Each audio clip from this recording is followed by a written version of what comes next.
నంద్యాల జిల్లాలోని శ్రీశైలం జలాశయం వద్ద కేంద్ర డ్యామ్ సేఫ్టీ అథారిటీ బృందం పర్యటన కొనసాగుతోంది. జలాశయం భద్రత, ప్రస్తుత స్థితిగతులను అంచనా వేయడానికి వచ్చిన ఈ ఉన్నత స్థాయి బృందం తొలుత వ్యూ పాయింట్ వద్ద ఏపీ జలవనరుల శాఖ అధికారులతో కీలక సమావేశం నిర్వహించింది. ఈ సందర్భంగా అధికారులు పవర్ పాయింట్ ప్రజెంటేషన్ ద్వారా డ్యాం నిర్మాణ సామర్థ్యం, నీటి నిల్వ వివరాలు, ప్రస్తుత పరిస్థితులను కేంద్ర బృందానికి వివరించారు. సమావేశం అనంతరం బృందం సభ్యులు నేరుగా క్షేత్రస్థాయి పరిశీలనకు వెళ్లారు.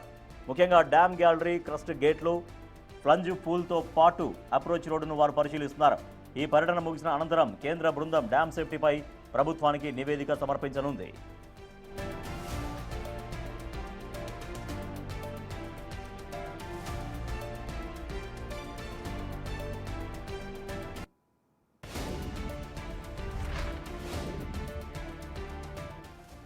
నంద్యాల జిల్లాలోని శ్రీశైలం జలాశయం వద్ద కేంద్ర డ్యామ్ సేఫ్టీ అథారిటీ బృందం పర్యటన కొనసాగుతోంది. మరింత సమాచారాన్ని మా ప్రతినిధి శ్రీరామ్ అందిస్తారు.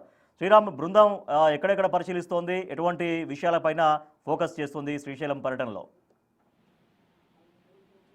రాజేష్, ఇటీవల కాలంలో వరుసగా శ్రీశైల డ్యామ్ కు పలు రకాల కమిటీలు పరిశీలించిన పరిస్థితి అయితే ఈ రోజు తాజాగా సెంట్రల్ డ్యామ్ సేఫ్టీ అథారిటీ బృందం డ్యామ్ సమీపంలో ఉన్న డ్యామ్ కు చేరుకొని ఏదైతే శ్రీశైల జలాశయం వ్యూ పాయింట్ తో పాటు అధికారులతో సమావేశమయ్యారు. సమావేశం అనంతరం జలవనరుల శాఖ సిఈ కబీర్ తో పాటు వారందరితో సమావేశంలో ప్రధానంగా ఆనకట్ట స్థితిగతులు కావచ్చు, పవర్ పాయింట్ ప్రజెంటేషన్ ద్వారా అధికారుల బృందానికి వివరించిన పరిస్థితి.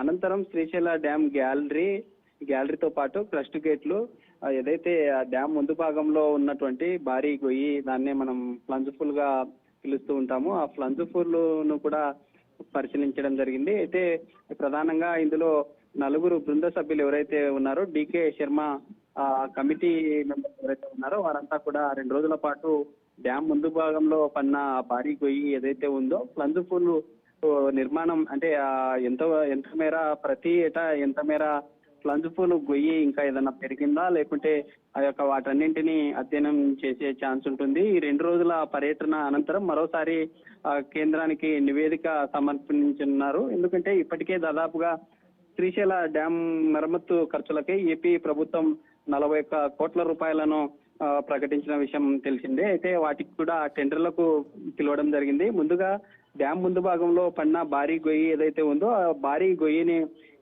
పూడ్చాలనుకుంటే ముందుగా మరమ్మత్తు పనులు చేసుకోవాలి. డ్యామ్ కుడి వైపు ఉన్నటువంటి ఆ డ్యామ్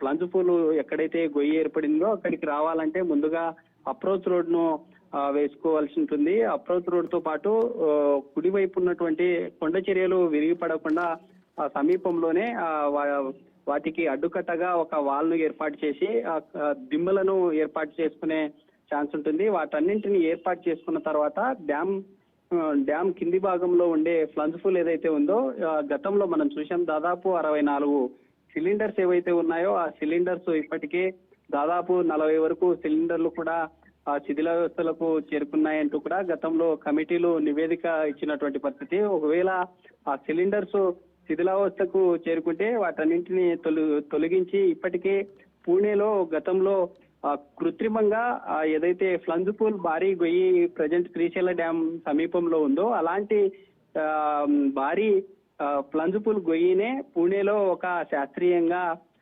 ఏర్పాటు చేసుకొని ఒకవేళ ప్లంజ్ పూల్ గొయ్యి కృత్రిమంగా సృష్టిస్తే నిజంగా ఒక డ్యామ్ వాటర్ దాదాపు 215 టీఎంసీల వాటర్ ఉండే నిల్వ సామర్థ్యం ఉండే డ్యామ్ లో ఉన్న వాటరు కృత్రిమంగా సృష్టించినటువంటి ప్లంజ్ పూల్ గొయ్యి ఏదైతే ఉంటుందో నిజంగా రానున్న రోజుల్లో ప్రాబ్లం ఉంటుందా అనే కోణంలో కూడా పలు రకాల అధ్యయనాలు చేస్తున్నారు. రానున్న రోజుల్లో ఖచ్చితంగా డ్యామ్ సంబంధించి మెయింటెనెన్స్ ఏవైతే ఉన్నాయో క్రస్ట్ గేట్స్ కావచ్చు లేదా వివిధ అంశాలన్నింటిపై ఇప్పటికే అధ్యయనం చేసి 2 రోజుల పర్యటనలో కేంద్రానికి నివేదికలు ఇచ్చిన తర్వాత మిగతా వర్కులు స్టార్ట్ అయ్యే ఛాన్స్ ఉంటుంది.